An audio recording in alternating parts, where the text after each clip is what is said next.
Oh my God. How?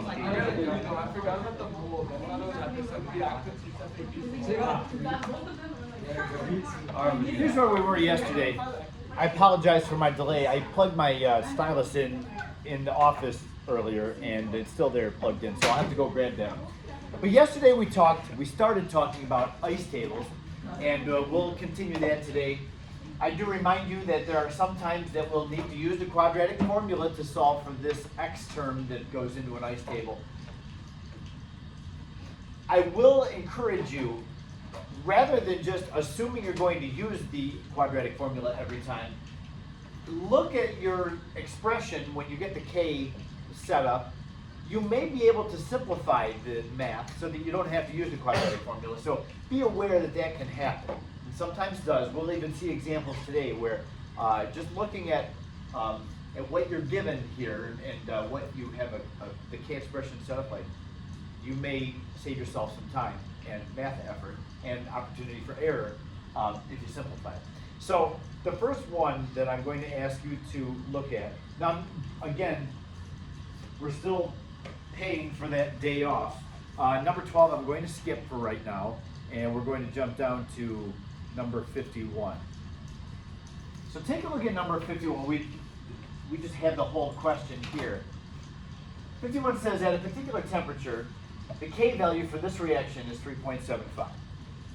So it slightly favors the products. If all four gases have an initial concentration of 0.8, what is the equilibrium concentration of all of the gases? So we'll have to make an ice table. Anytime you have a problem, equilibrium problem, where you're given some information about the beginning, how much there is at the beginning, and then you have to know something about how much you have at equilibrium, you'll have to make an ice table. So just plan on lots of ice tables. In this case, our initial line is going to have 0.8 molarity for both the reactants and the products. So at the beginning, what would the Q value be? Do we pick up on what Q is? We talked about Q a lot in the chapter 17, like the last part of it. What's Q? Oh, Q is 1. The Q value is 1. Remember that Q is the ratio, this is going to look familiar, the concentration of the products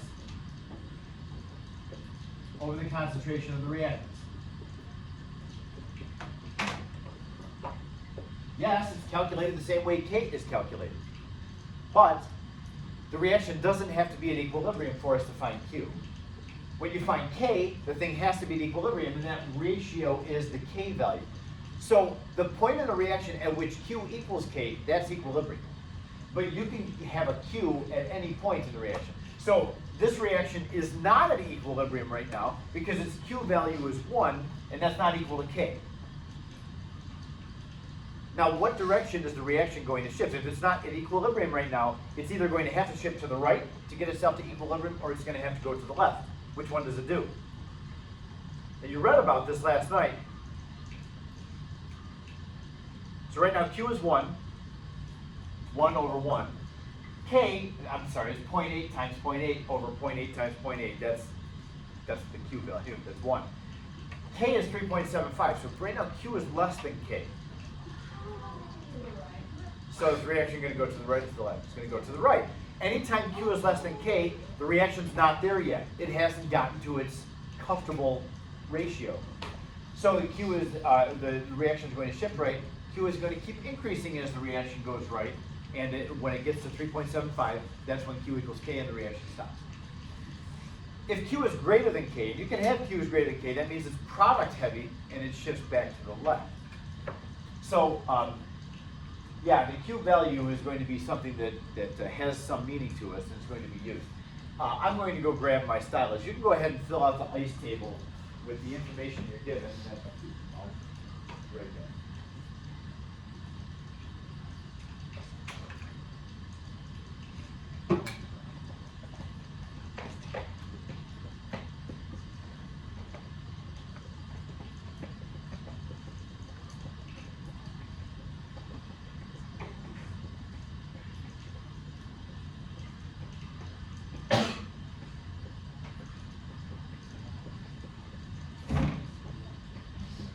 ice table looks like this.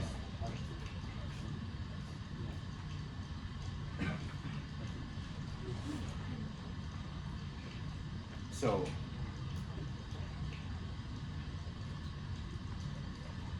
reactants and products are both 0.8 initially. K value for this reaction, 3.75. So the reaction is going to have to shift to the right because Q is less than K right now. And as it shifts to the right, we don't know how much goes to the right, but we know that at the end, when it has gotten to equilibrium, the ratio of products over reactants is going to be 3.75. So the left side is going to go down by some amount, we'll call X. Both those will. All the coefficients are 1s, which makes this nice. The right side goes up by X. And therefore, at equilibrium, we're going to have point, and I'm going to just ignore sig figs here for a moment just to keep things moving.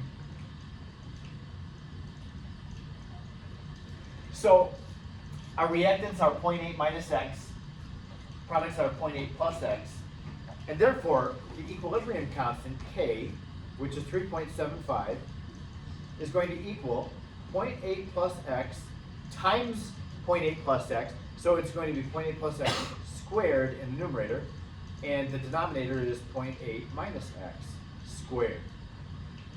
Agreed? Yep. So we can evaluate this. We can get a polynomial expression for the numerator and denominator, get rid of the denominator by multiplying both sides by it, solve, combine like terms. We'd have a polynomial function. But there's an easier way to do the math on this to solve for X. What is it? What can you do for an easier way to solve for X? Are you whispering something over there, Truman?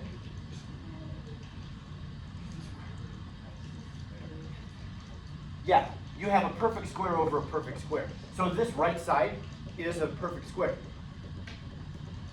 That means if you take the square root of both sides, that's a nice way to get rid of your squared terms. 3.75, when we take the square root of that, you get something like 1.9. I don't know if it's 1.90. Thank you. And then on the right side, the square root of that over that is just 0.8 plus X over 0.8 minus X. That's it. You've gotten rid of your squared term, so we don't have to use the quadratic in this case. We just have X to the first power as our highest exponent. So we'll just have to multiply out that denominator. I don't remember what that is. Amir, I guess you have the calculator, so you have to do it. 1.94 times 0.8 is what? 1.55, it sounds right. 1.55? And then 1.94 times negative X, which is minus 1.94X. Are you going to give it up? All right. And then on the right side, we just have what the numerator was, 0.8 plus X. Okay, so now we just evaluate and solve for X. It's easy enough. Add the 1.94 to both sides. So on the right side, we have 2.94X. And on the left side, we're going to subtract 0.8 from both sides, would be 0.75. So then X equals 0.6.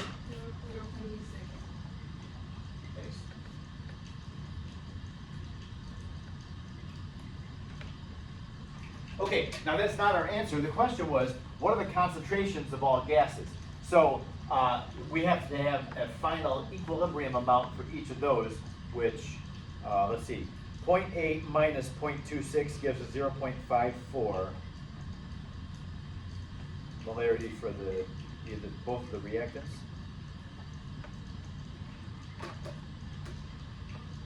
And 0.8 plus 0.26, which is 1.06.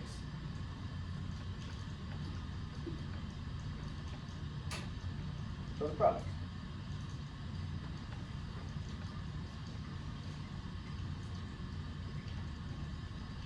So be slick with your math, and you won't always have to use the quadratic formula to solve for these.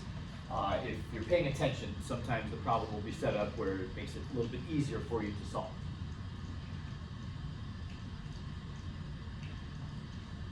We good on that? Okay. Let's move on now. Number 75, I'm going to skip number 75. This is really a pretty easy one. Number 14, though, in that the examples document. Let's go there. This one is kind of a sensitive spot with me. I actually did this one wrong with first hour this morning. I had to be corrected. Oh my gosh. I mean, of course, once in a while we make mistakes, but I was embarrassed. I shouldn't do it, especially when we're just learning something new. It was a bad mistake. So let's go back to number 14 on this document. Okay, so we have the equation. We're going to do most of the equilibrium work on the other document, but let's take a look at what they give us here. So we're given the reaction. This is a gas phase reaction. 2 of the reactant breaks down. It's just a decomposition reaction. The K value is given to, notice that it is a Kp value. When we make an ice table, which we're going to have to do, we'll use atmospheres for our unit in the ice table, not concentrations, because we have Kp. So the expression of the K value is going to tell you which unit you should use in your ice table. Should you use concentration? Should you use pressure? The Kp tells us to use pressure. Okay, so what does it tell us here? It says 1.42 moles of XY are injected into a container that's that big at that temperature. What is the partial pressure then of X2? So all this information they gave us was for the XY, the reactant. So we're going to assume that the reaction proceeds and makes some product, and the question is, what is the pressure of the X2 when the reaction reaches equilibrium? Well, we just decided we need to make our ice table unit atmospheres. It doesn't give us atmospheres of XY, but it does give us some information about XY, like the number of moles, and the volume, and the temperature. What are we going to use to find the pressure? The good old ideal gas law. Yep. So we're never exempt from using the ideal gas law. It always could be used. And so let's do that first. I'll just go ahead and do that. We'll do the ice table on the other. There's not a whole lot of room on here, but let's at least get this banged out. We want to figure out what the pressure of the reactant is so we can get this ice table going in atmospheres. So it's going to look like this. Now we're finding the pressure of XY. We're given moles of XY and the volume and the temperature, so we can only find XY here. And that looks like this. The pressure of XY times the volume, which is 5.68, equals, and the moles, which is 1.42. Oh, I'm going to run out of room.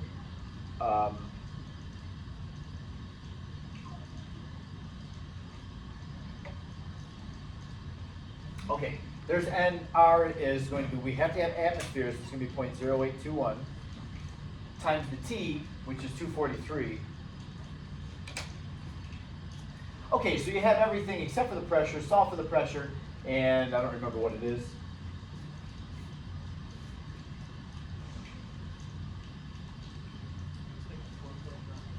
.49, that's what it is, 4.99. Yep. Pressure equals, of XY, 4.99 atmospheres to begin with. All right, we'll need to remember this. We're going to switch over to the other document. Pressure is initially of the XY, 4.99 atmospheres, and we're going to be asked, what is the final concentration, the equilibrium not concentration, but pressure, equilibrium pressure of X2. So let's head back over to the other one. I'll make our ice table and go ahead and fill this in. The initial XY pressure is 4.99 atmospheres. Problem said nothing about any product being there at the beginning, so that's 0. And we're trying to find this thing. That's what we're up to. So the Q value at the beginning of a reaction is always 0. When you have 0 products, the reaction is going to have to proceed to the right. It's going to get eventually to a Kp value of 0.889. So, but we know that it has to shift to the right to get there. SQ is 0 right now. So that means that the left side, the XY, now watch this because this is where I went wrong last hour. Notice that the coefficient is a 2. I'm going to say the change there is minus 2x. I don't just do a minus x, because if I do minus x here, then that means that the x2 goes up by 0.5, and this y2 goes up by 0.5. I don't want any fractions in my change term. So it is a 2-to-1 ratio between the reactant and the two products. So I'm going to say that this goes down by 2x, and therefore the x and the y just go up by x. So that at equilibrium, the xy is 4.99 minus 2x, and the x2 is x. Yeah. The x2 substance has its final pressure as x, just by coincidence. And the y is also by x. All right, so the K, in this case, Kp, which is 0.889, is equal to the products over the reactants. It's going to be x squared over 4.99 minus 2x. But that quantity in the denominator gets squared. Again, because of the coefficient. So the coefficient is taken into account both in the change line and in the K expression. We have to include that coefficient. So watch out for that.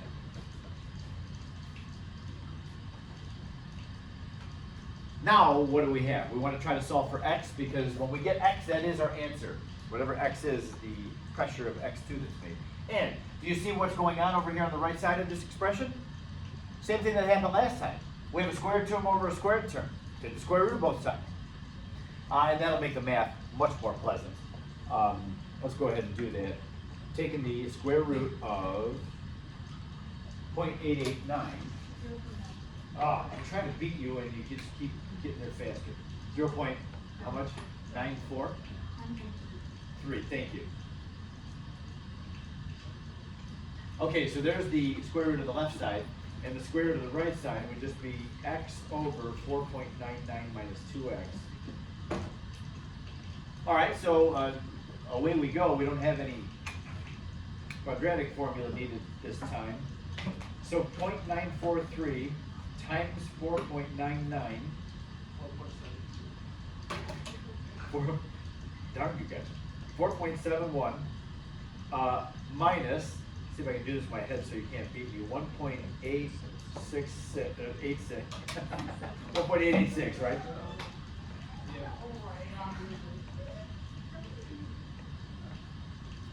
Now that's too many sig figs. I'm going to make that 1.89. And that's equal to x. Okay, so move up, sorry, this 1.89 has an x term on it too. That 2x got multiplied by 0.943. Combine your x terms, add the 1.89 over to the other side. So 4.71 equals 2.89x, solve for x. And if you'll kindly, what is the x value? 1.63. Okay, now this was a multiple choice question, so let's see how our math scholars did. 1.63 is what we get. We got something very close to it here in D, so we'll make D that answer.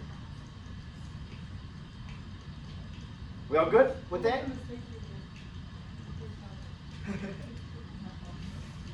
Okay, the truth is I made 2 mistakes.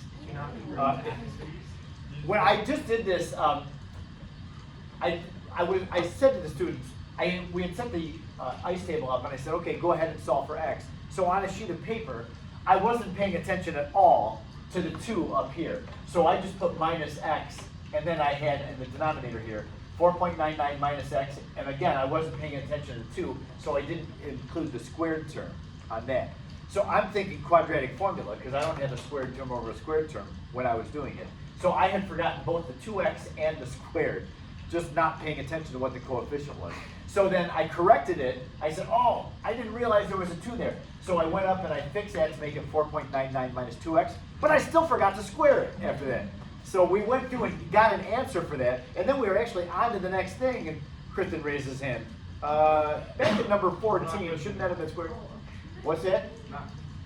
I know. Corrected by Kristen of all the things. Darn. So, I had to tell Kristen he was right. Oh, I hate that.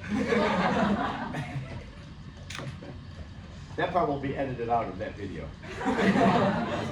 I love Kristen, he's great. Now, I am going to tell you, this next thing in the sequence of our notes, the 5% rule. This is actually a very nice shortcut that we can use sometimes. But in chapter 13, it's not going to be used very often. I'm going to just defer this shortcut to the next chapter. That's going to save us some time too. So the 5% rule, we're just going to put off. There may be a question or two in chapter 13's exercises that this will be handy for. But you can always just do the quadratic formula. This will be very convenient for us in the next chapter. So I'm just going to leave it off until then. And we'll wind up using the 5% rule all the time in chapter 14. Let's jump here with just a short time left. I don't feel like I need to walk you through everything about Le Chatelier's principle. I'm just going to hit the big things. Because I know you did the reading assignment, and even now, having looked at the reading quiz, the things that maybe you were getting wrong or not clear on, I think that's starting to clear up. So we'll go through the 3 different types of stress that can happen to an equilibrium reaction, and then we'll do one example out of our example document. And with that one example, it hits all of the different stresses. So we'll just put it there. If we know the 5% rule, can we use on the quiz? Yes, you can. Yep. Yep. But again, there's not very much in chapter 13 that you'll need it for. But I think there are some. Are there 2 questions like that? Okay. All right, so Le Chatelier's principle is only useful when you start with a reaction that's at equilibrium. So if you have a reaction that has happened and it's sitting there at equilibrium, there are 3 different ways that you can disturb the reaction. That's what Le Chatelier's principle deals with, when you disturb the reaction that's at equilibrium. These are the 3 different disturbances that you can cause. You can either mess with the concentrations of something. You can change the volume of the container, which changes the pressure of the gases. I am going to add, by the way, if you have an aqueous phase reaction, if you add water to the aqueous phase reaction, it's just like changing the pressure of a gas phase reaction. So we're going to have to talk about that, and we'll do that at a later time. But I'll just mention right now, changing the pressure of gases affects equilibrium, but also changing like adding water to an aqueous phase reaction is going to affect the reaction as well. So we'll talk about that one later on. Also changing the temperature. Remember, and I do stress this is even, if you're noticing that I'm saying it a lot, good. Because it's a big deal. The only thing that changes K is changing the temperature. It's a really common misconception in this part of the course that when you change the concentration, because the reaction has to adjust and shift, people just naturally think, oh, it's because K is different.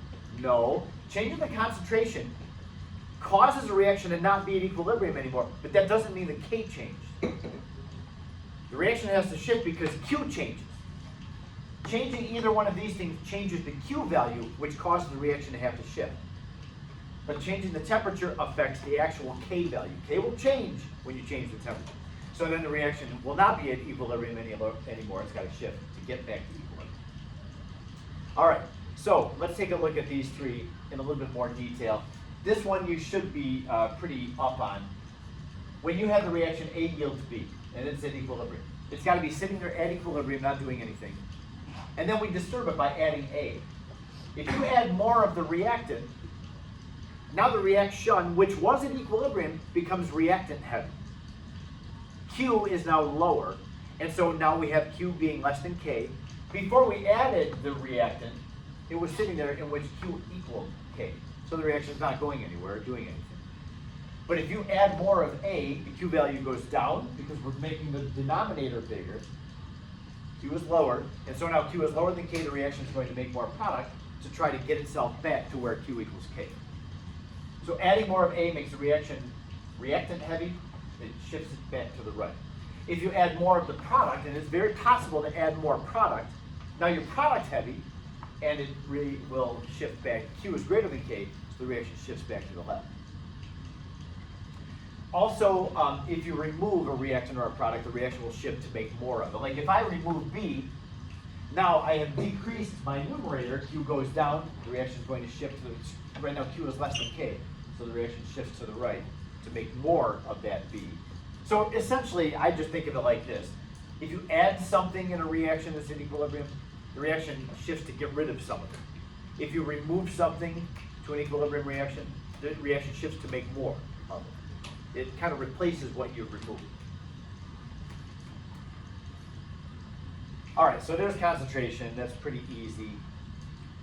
With the pressure, I know that this comes up a lot. A lot of the questions that you encounter of gas phase reactions when things are about changing equilibrium, adding a non-reacting gas is very common. And just know that it does not affect the partial pressures of the reactants or products, so the inert gas doesn't do anything. Now, if you change the volume of a container, if we squash the reaction down, what's going to happen is the reaction is not going to be at equilibrium anymore because the concentrations, remember concentration is moles per liter. We've changed that denominator. And so the reaction is going to, if you make the container smaller, the reaction makes itself smaller by going toward the side with fewer moles of gas. So make the container smaller, the reaction makes itself smaller. It's the way I picture that in my head. So whatever side, I don't have an example of an equation up here, but it's, I mean, you saw that in the reading. And on the converse, if you make the reaction container bigger, the reaction makes itself bigger, it will shift toward the side with more gas particles.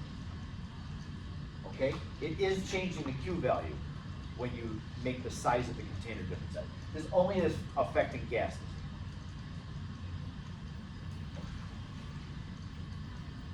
All right, then when we get to the temperature, yes, Anna? I have a question about like inert gas.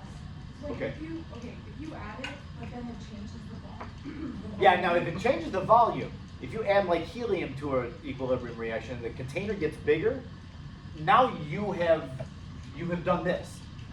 But assume if it just says that you're adding the inert gas, doesn't say anything about the volume, don't assume that the volume changes. Assume that the container is rigid. Yes?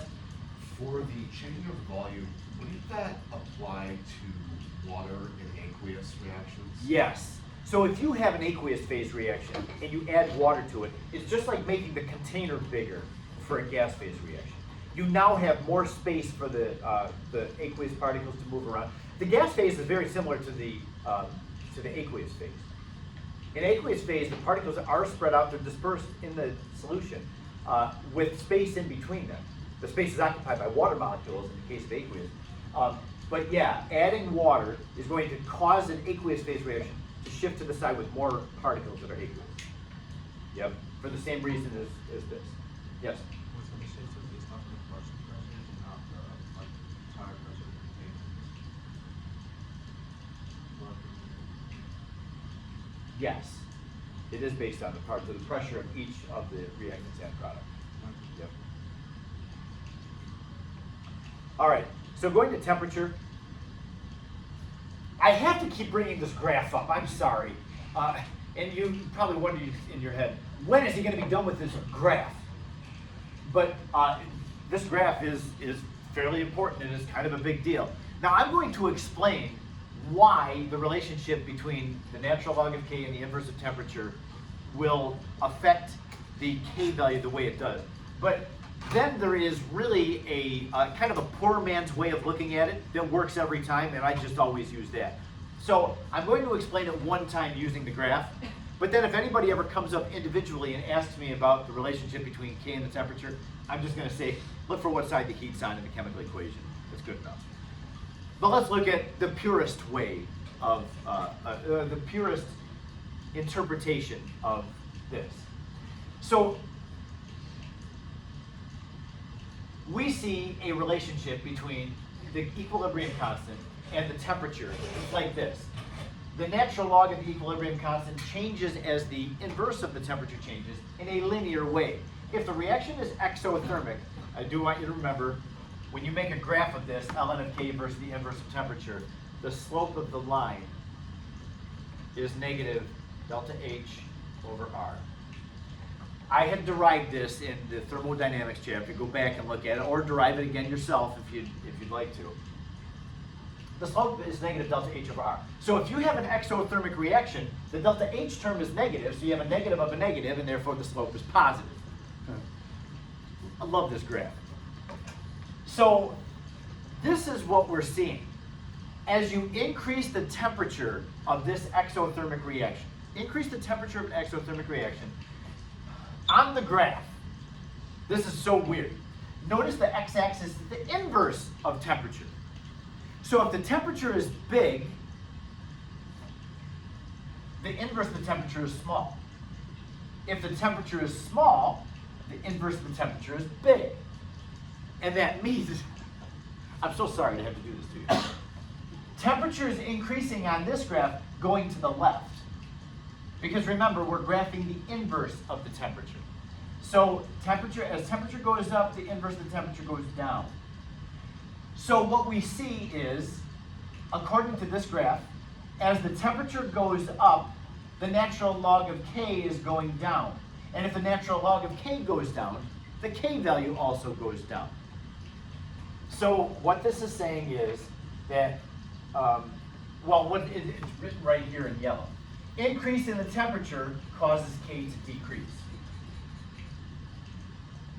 That is correct. That is the chemistry purist way of describing that relationship and the shift of an exothermic reaction when you heat it up. Now here's the poor man's interpretation. If you have, if we just have a simple reaction, A yields B, and the reaction is exothermic, and it's indicated like this, or it'll say delta H is negative whatever. Heat is a product in this reaction. Heat is given off. Just like B is made, heat is given off as well. So if you have this reaction that's sitting there at equilibrium, and you add heat, you increase the temperature of it, according to this graph, the K gets smaller. And according to this, adding heat is going to make it product heavy and shift it back this way, which is what would happen if the K gets smaller.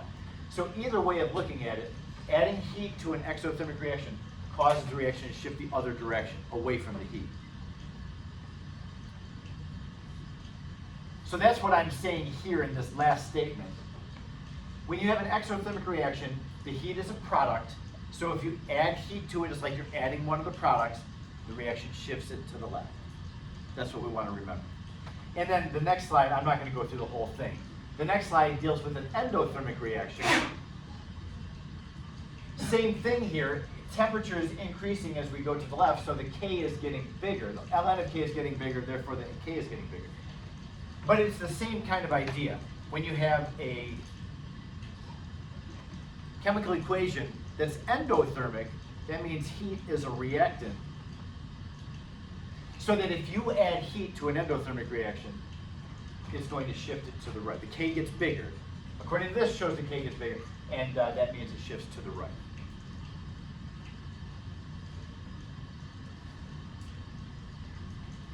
So my suggestion with the temperature is just think of heat as either a reactant, if it's endothermic, or a product, if it's exothermic, and treat it as a reactant or a product, and just do it like the concentration trend.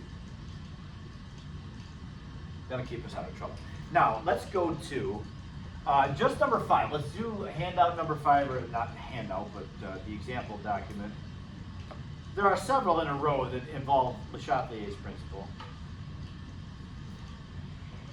And number 5 goes like this.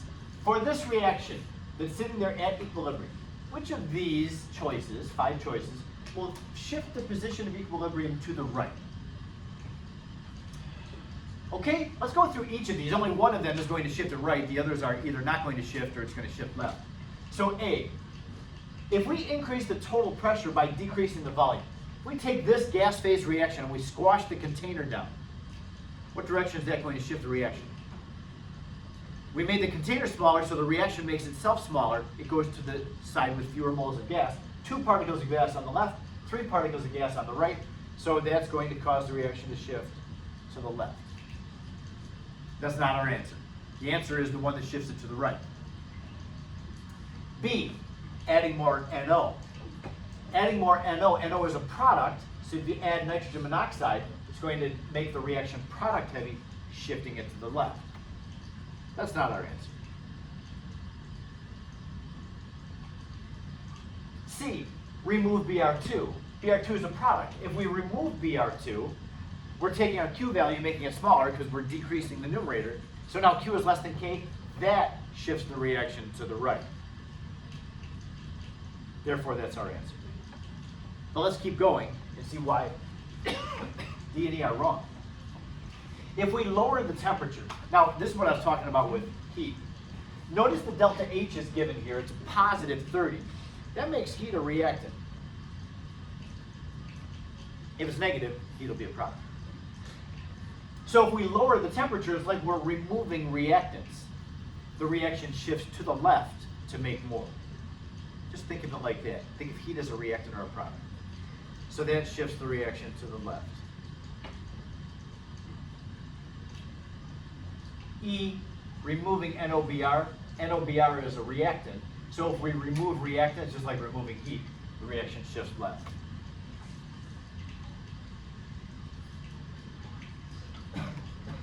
So that's them. That's the Le Chatelier's principle all tied up in one question. We've hit all 3 of the types of shift in that one question. Number 6 and 7 I'm not going to do with you. I'll just tell you what the answers are. Which would cause the constant to, oh, look at that. What caused the equilibrium constant value to increase? Only one thing changes it, and that's temperature. Since this is an exothermic reaction, heat's a product. So we need the reaction to shift right. We would have to decrease the temperature. A would be the right answer for that one. And then number 7.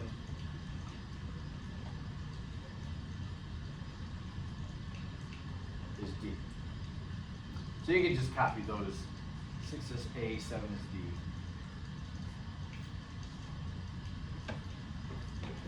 And from here, with just a few minutes left in class, I just want to introduce you to what we're going to do in the lab tomorrow. For the lab, I'm going to have you do the experiment during class, and I want you to have the paper done and turned in before the end of class. We're going to finish the whole thing in class tomorrow.